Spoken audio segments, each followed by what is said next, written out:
Good morning. Welcome back to another episode of the Red Chip Poker Podcast. My name is James Sweeney, aka Split Suit. Yes, Coach Weasel will be leading today's conversation, but I want to pop in real quick and let you know about a book that Weasel and I co-wrote together called GTO Gems that you should definitely check out. Our brand new book called GTO Gems essentially aims to take our thousands of hours of solver exploration and distill them into the major takeaways that you can actually use at the tables. As GTO poker continues to get more popular and solvers become more available, it's more important than ever to fully understand key GTO concepts. So instead of writing multiple volumes of books, each hundreds or maybe thousands of pages long, we made each concept as concise as possible. So learn what thousands of hours of intense solver analysis has produced in actionable chapters that will strengthen your entire poker strategy. Learn more about GTO Gems and pick up your copy today at redchippoker.com/gems. That's GEMS. Again, at redchippoker.com/gems, or search for GTO Poker Gems on Amazon. And with all that said, enjoy today's episode, enjoy the new book, and here's Coach Weasel. What is up, guys? Welcome to the Red Chip Poker Podcast. This is Coach Weasel. We're going to be talking about how to study poker. Now, if you have any of the following problems, then this episode of the Red Chip Poker Podcast is going to be for you. So the first problem is we just don't have any kind of study routine whatsoever. Now, many of you listening to this podcast may actually have some dedicated time that you spend on studying poker. But if you've ever had that experience where you sit down and you think, okay, now's my time to study the game, but you don't really have any clue where to start. Should we fire up our tracker? Should we fire up some software? Do we hit the forums? What are we supposed to do? Then this episode is going to discuss some techniques for maximizing the efficiency of how we use that dedicated poker study time. Finally, we might have a fairly efficient study routine, but we're not 100% sure about the balance in terms of how often we actually spend playing poker versus how often we study. Should it be 50-50? Should it be 80-20? Should we only study occasionally? We're going to discuss all of these problems in this episode of the Red Chip Poker Podcast. Let's start by defining the objectives of a good study routine. So as an example, one objective we have is to make improvements that are the most impactful on win rate for the unit of time invested. In other words, if we had the ability to list all of our leagues, we would always start by studying the area that is most impactful on our win rate. So how does that contrast with an inaccurate objective? What do you think about the following objective? To make really deep sounding adjustments that make other players think that we're good. A really simple example could be that we see a bit of an explosion in the popularity of using random number generators at the table. And as soon as someone uses a random number generator, less informed players will start to associate that player as being better than they are. So we make this adjustment. It probably doesn't improve our win rate in any way. It possibly even makes our win rate worse because there's no real reason why we'd be using a random number generator, in my opinion. But if we were playing live on stream, for example, it makes us look cooler. It makes us look like we're a better poker player than we actually are.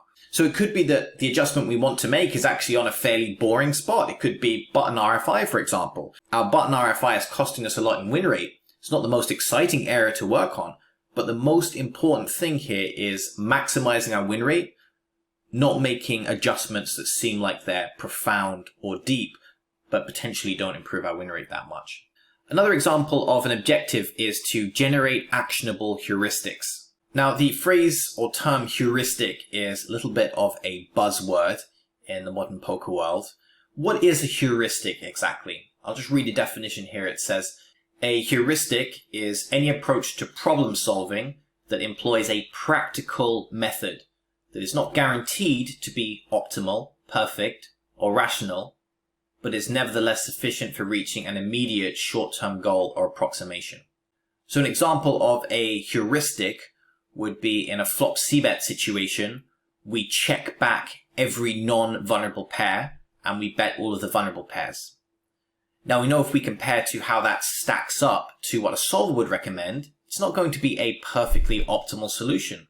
However, the strategy itself is going to do very well and it's very simple to execute. So what's the flip side of the coin here? Is to try and play full GTO. So this is not our objective, to memorize GTO output and have a thorough understanding of card removal effects. That's something as well that, quote, high-level players like to talk about a lot, which is card removal effects on the flop, turn, river. In fact, you could almost get the impression that they base all of their decisions around card removal effects. Not the type of hand that they have or the situation they're in, but what are the current card removal effects? I should c-bet the flop here because I'm blocking my opponent's continuing range. The implication here is that this player is trying to play a strategy that's so close to being a perfect GTO strategy that minute blocker effects are having significant impact on informing that player's strategy. Well, I recommend that that's not what we're trying to do with our study time. We're not trying to memorize millions of potential GTO grids. We're actually trying to generate a decent strategy in the fastest, simplest way possible. Another way we can think about the phrase generating actionable heuristics is simply having a set of standard lines that we use in our day-to-day grind, which are going to be very simple relative to a GTO grid, but it's easy to execute and will have good results at the table. A final objective of study time is to understand poker theory. We do want to understand GTO, it's very valuable, we just don't want to memorize a whole bunch of GTO grids. We want to understand how the mechanics of poker works and be able to apply that to a range of different scenarios. So the flip side of this is we're not trying to play GTO poker, that's not our objective. If we were, once again, we're going to find ourselves spending countless hours memorizing GTO grids that we may or may not ever use. So let's think about the organization of our study time.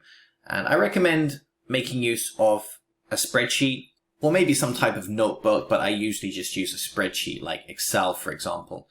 Now it's recommended to create a worksheet with the following headings. We just need 3 headings: scenario, priority, and notes. So what are these headings? First of all, scenario is the spot we're dealing with. So we mentioned button RFI, for example. If that's one of our biggest leaks, it's going to go under the scenario heading on the worksheet. And the initial goal should be to generate a list of 10 areas that represent the weakest areas of our game. Now, how do we know whether it's the weakest area of our game? Well, ideally, there's going to be some measure of database analysis involved here. Could even be work with a coach, or it could be working with various other tools to help us understand what our biggest leaks are. But that's not the only thing we're looking for here. We're also looking for areas of the game tree where we experience a degree of mental fuzziness. So for example, if every time you're in a 4-bet pot, you feel kind of lost, you don't necessarily know if you're leaking money there, you just don't feel comfortable when you're in that situation, that's also a valid reason for something to be under our list of scenarios here. So first goal, generate a list of 10 scenarios or more if you have them, but try and go for at least 10 and then order them by priority. So the advantage of a spreadsheet is if we were to put a number in the priority column, we could then sort the entire table by that priority column. So this should be a number between 1 and 10, where 10 is very high priority. This is killing my win rate. I need to look at this first. And 1 is, this is not really that important, but if I get time, I'm going to get around to that. Then finally, we have the note section. So for example, if we have button RFI, or we have 4-bet pots, we can write some notes. How do we know it's damaging our win rate? What is our issue with the situation? What are we trying to fix?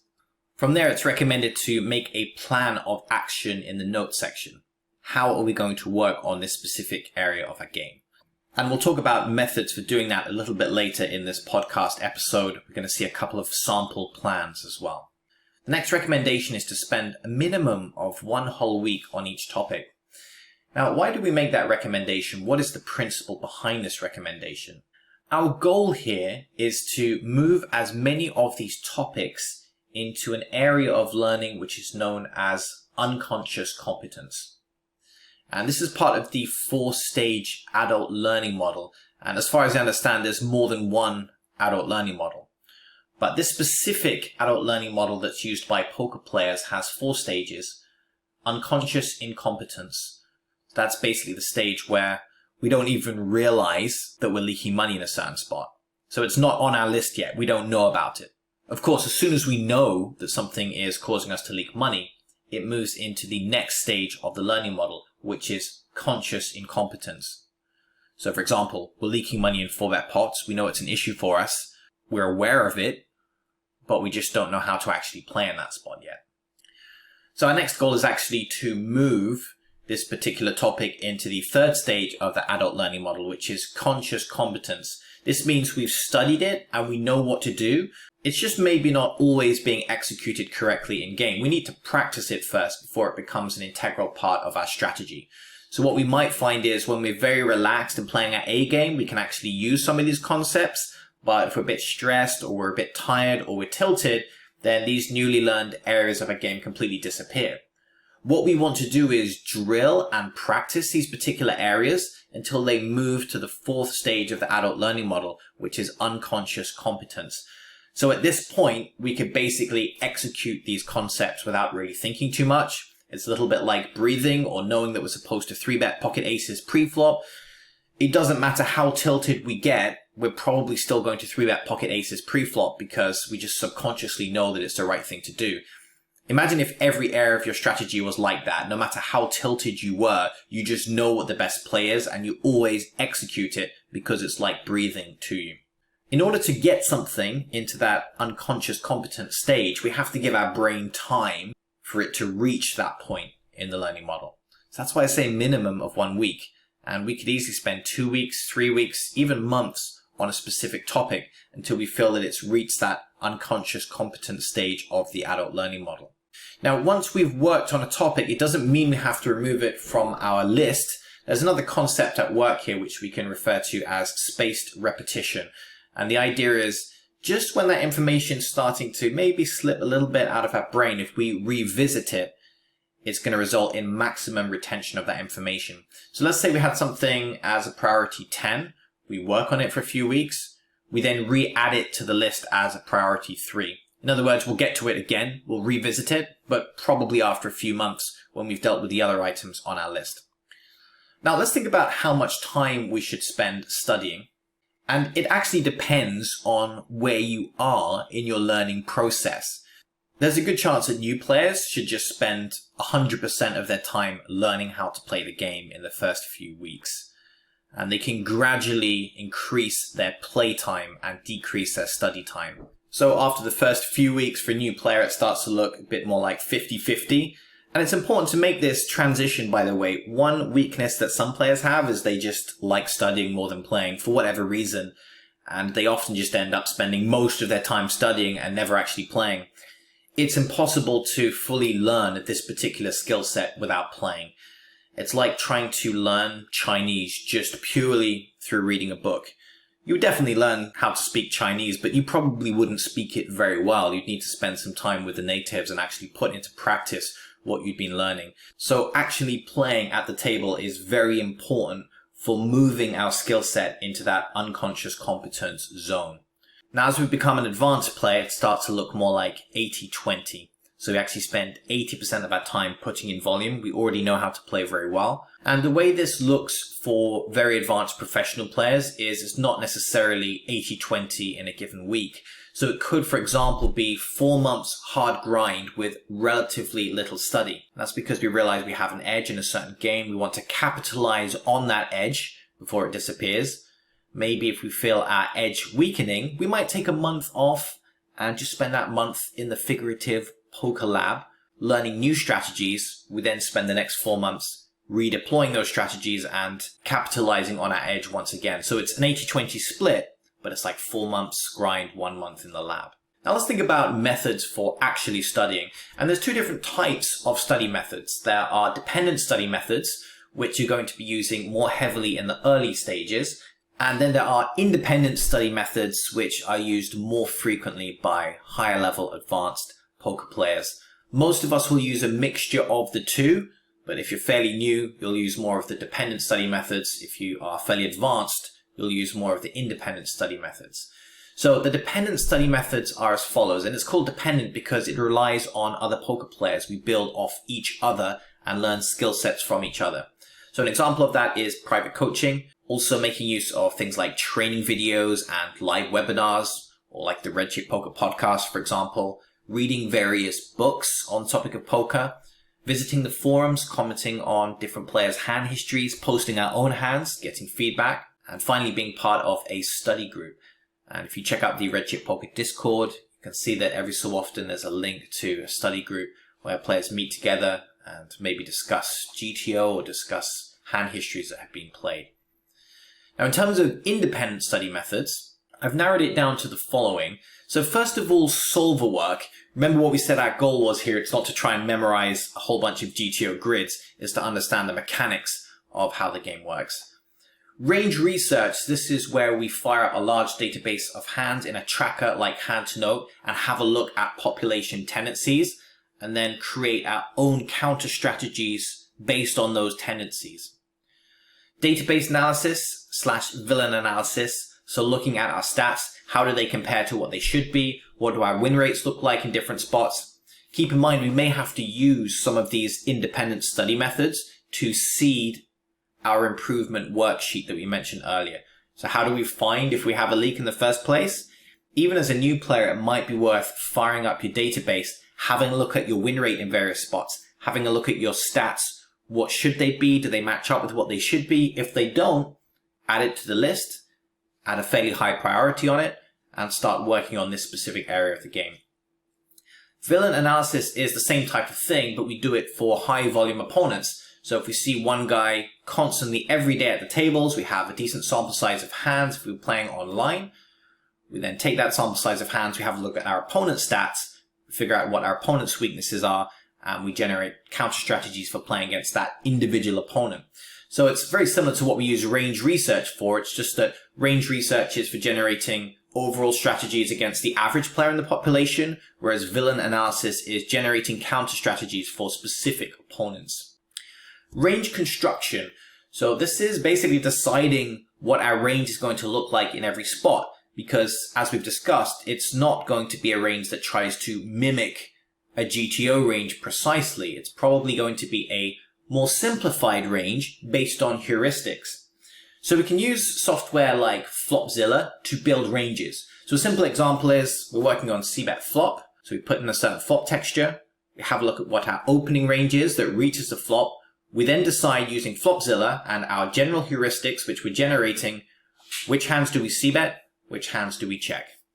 And unlike GTO, which is just going to be heavily mixing everything at various frequencies, we're probably going to play strategy that involves many more pure decisions. So we're going to have lots of hands which are going to be a pure c-bet, lots of hands that are going to be a pure check based on our heuristics.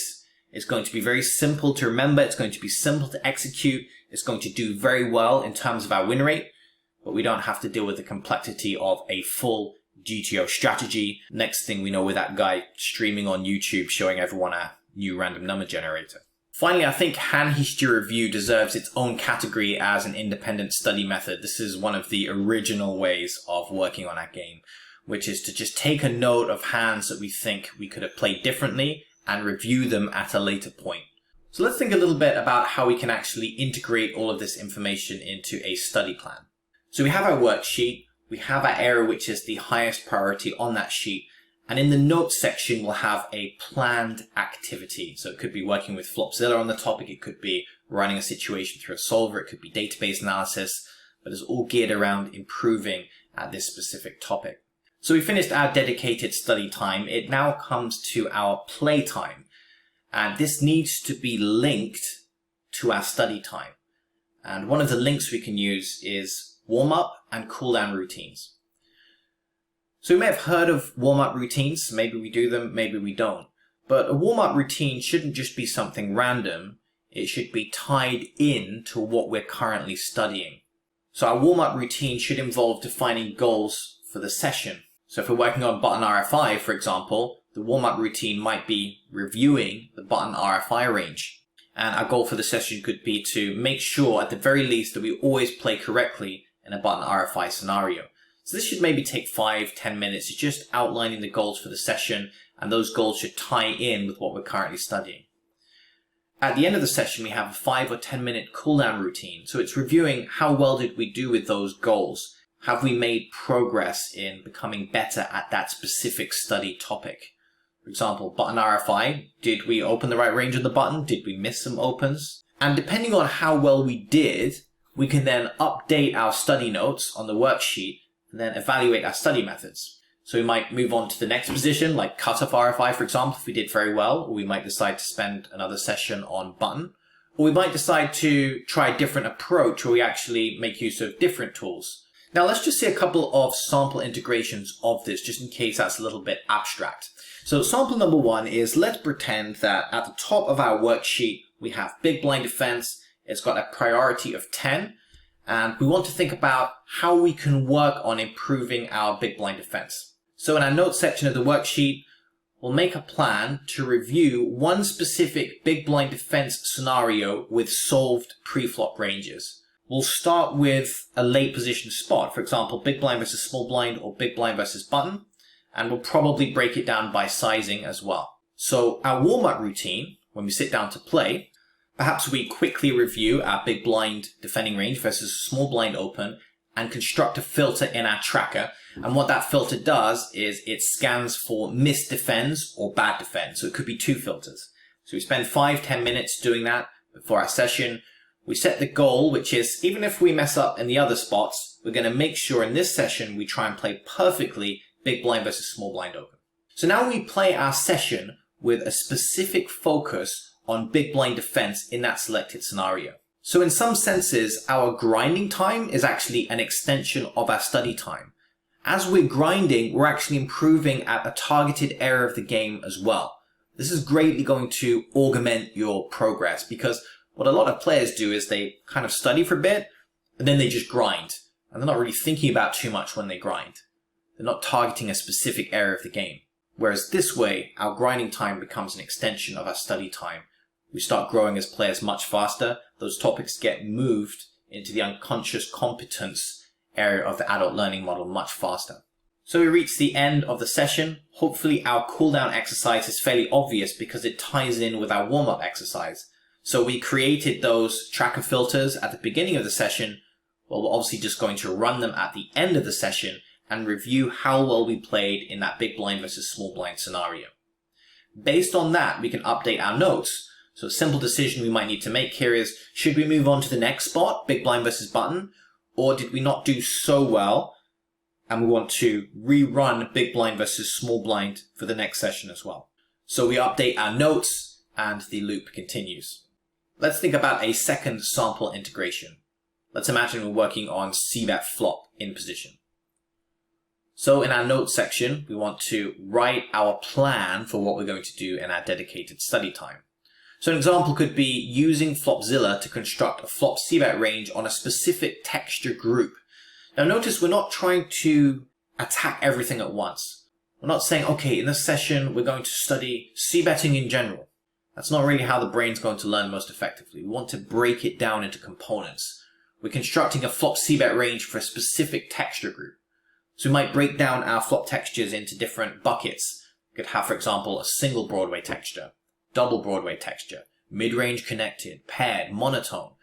We could keep repeating these exercises for different texture groups. Now you can kind of see how this could potentially take weeks rather than be a single study session. Now to help us with our Flopzilla range construction, we might make use of solvers for reference regarding the general frequencies we should be employing on those textures, and maybe even the general sizings we should be using on those textures. We may also consult range research as part of this analysis to understand where the population is making mistakes. And from that, we might be able to generate some general heuristics for how we're going to play and how it's maybe subtly different from how GTO is actually playing. Because GTO obviously assumes that our opponents are playing perfectly, whereas we know from the range research report that they're not. So the way that we play, the way that we generate our heuristics is going to be different from the way that GTO approaches c-bet range construction on a specific flop texture. So we have our one specific flop texture. As we do our warm-up for the session, we're going to recap on our standard lines, i.e. our general heuristics for a specific flop texture group that we're looking at. Then we're going to play with specific focus on playing correctly on that selected flop texture. If that texture comes up and we're unsure on a certain decision, we can mark that hand. So for our cooldown routine, we can then review the marked hands and then use them to feed back into our notes and then decide whether to rerun the exercise next time for the same flop texture group or maybe move on to the next flop texture group. Alright, I hope you found it interesting. This was obviously the whistle-stop tour version of this. Hugely condensed information here. We could probably spend an hour or so on each of the topics we've discussed today. But hopefully with this basic information, you should be able to immediately start making upgrades to the way that you study poker when not at the table.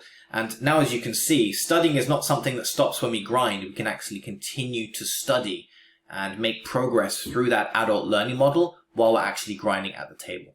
So thanks very much for listening. This was Coach Weasel, and this was the Red Chip Poker Podcast.